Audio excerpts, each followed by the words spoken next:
Hello everyone, Maurya civil अकादमी के online class में आप सभी का स्वागत है। किसी भी एग्ज़ाम की तैयारी के लिए जो प्रीवियस ईयर का क्वेश्चन है वो बहुत ही महत्वपूर्ण होता है। इसी दौर में आज 63 बीपीएससी मेंस का आया हुआ क्वेश्चन जो है वो पढ़ते हैं। क्वेश्चन है, गांधी जी के सामाजिक एवं सांस्कृतिक विचारों की महत्ता का वर्णन कीजिए। तो इस क्वेश्चन का आंसर कौन से पॉइंट के इर्द गिर्द लिखना है उस पॉइंट को देख लेंगे। तो गांधी जी सत्य और अहिंसा के पुजारी थे, तो उनके इस सिद्धांतों का उल्लेख करते हुए इंट्रो के साथ गांधी जी द्वारा सामाजिक और सांस्कृतिक जो भी कार्यक्रम चलाए गए थे, जो भी अभियान चलाए गए थे, उसका उल्लेख करेंगे। और वर्तमान में गांधी जी से रिलेटेड जो भी योजनाएं और अ, अभियान चलाए जा रहे हैं उसका भी उल्लेख करेंगे। चलिए इसका उत्तर जो है वो पढ़ते हैं।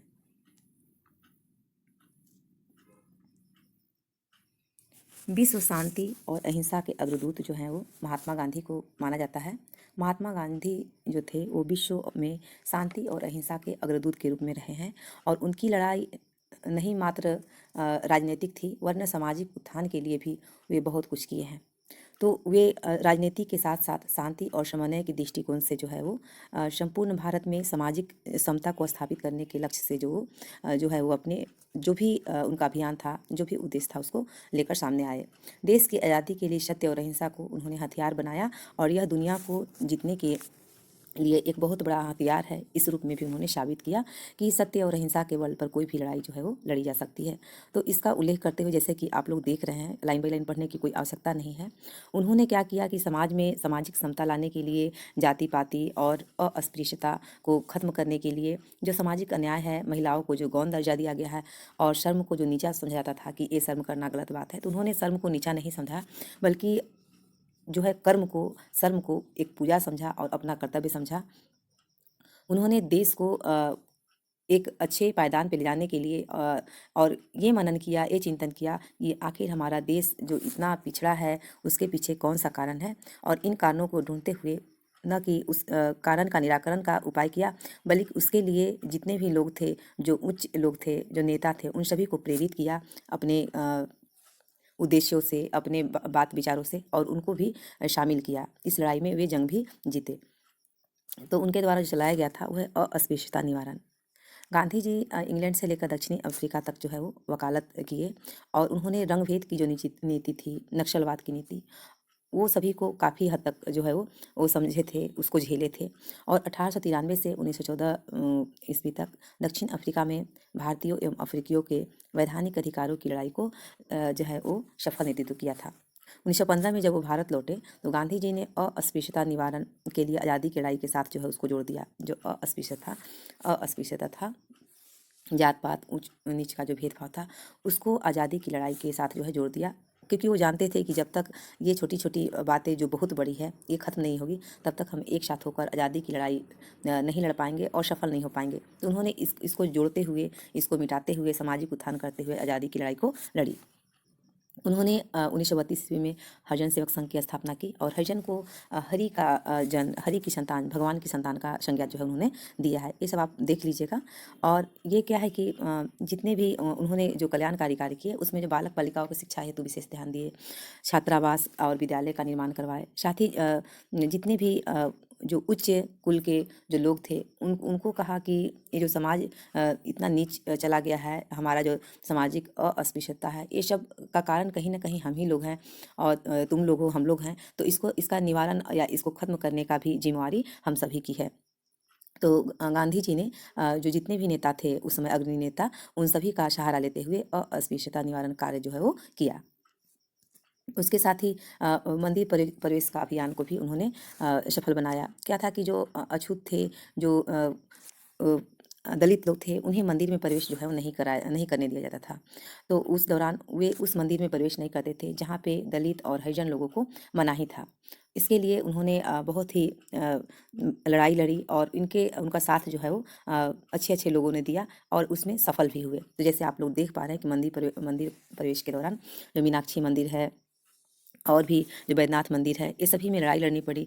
जो पंडा हैं, पंडे लोग हैं, जो पुजारी लोग हैं, उनसे झगड़ा भी मोल लेना पड़ा, बहुत शारीरिक कष्ट भी हुआ, झेलना पड़ा, और उसके साथ ही उन्होंने मंदिर प्रवेश के अभियान को सफल बनाया। अब देखते हैं स्वच्छता और भक्ति भूंगी अभियान। तो महात्मा गांधी के द्वारा स्वच्छता और भक्ति मुक्ति अभियान जो है उसको भी सफल बनाया गया। उन्होंने सफाई को एक बहुत ही अच्छा कार्य बताया था। उन्होंने बताया कि साफ सफाई ईश्वर की भक्ति के बराबर है और इसलिए उन्होंने स्वच्छता को बनाए रखने के लिए सभी को शिक्षा दी। उन्होंने स्वच्छता को लेकर कई अभियान भी चलाए और अभी भी चल रहा है इस संबंध में। तो ये सब आप देख लीजिएगा। उनका सपना था स्वच्छ भारत का, है ना। ये स्वच्छाग्रह से जो सत्याग्रह से स्वच्छताग्रह तक कैसे उन्होंने कार्यक्रम को चलाया, ये सभी आप देख लेंगे और लिख लेंगे। फिर लास्ट में जो है वो देखते हैं महिला उत्थान। गांधी जी करुणा और दया के प्रतिमूर्ति थे। वैसे तो समूची मानव जाति का सम्मान करते थे, परंतु महिलाओं के लिए उनके हृदय में एक अत्यंत ही गहरी अनुभूति थी और वे महिलाओं को विशेष रूप से आदर भी करते थे। महिलाओं के उत्थान के लिए, उन पर अत्याचार को रोकने के लिए, उनको जो अबला पुकारते थे उनके लिए, उन सभी का विरोध करते हुए महिला को एक नेतृत्व करने का, समाज में एक अच्छा उनको सम्मानजनक स्थिति पे लाने का जिम्मेवारी जो है वो आपका जो मनुष्य थे, जो आदमी लोग थे, जो पुरुष लोग थे, उनको दिया। उन्होंने बताया कि जब तक स्त्रियां उस हद तक भाग नहीं ले सकती, तब तक जो है भारत का भाग्योदय दर्शन जो है वो नहीं हो पाएंगे। तो उन्होंने कहा कि हिंदुस्तान में जिस हद तक पुरुष सांसारिक, धार्मिक और राजनीतिक मामलों में भाग लेते हैं, तो स्त्रियां को भी उसी हद तक, उसी तरह भाग लेना होगा। तभी जाके जो भारत के जो भाग्योदय है, जो हम इतना सपना देख रहे हैं कि भारत का कल्याण कैसे करना है, इसका भारत को कैसे आगे दिशा में एक विकासशील देश से विकसित देश की ओर कैसे बनाना है, तो जब तक महिलाओं का साथ नहीं होगा तब तक ये संभव नहीं हो पाएगा। तो ये सब उन्होंने बताया, आप देख लीजिएगा।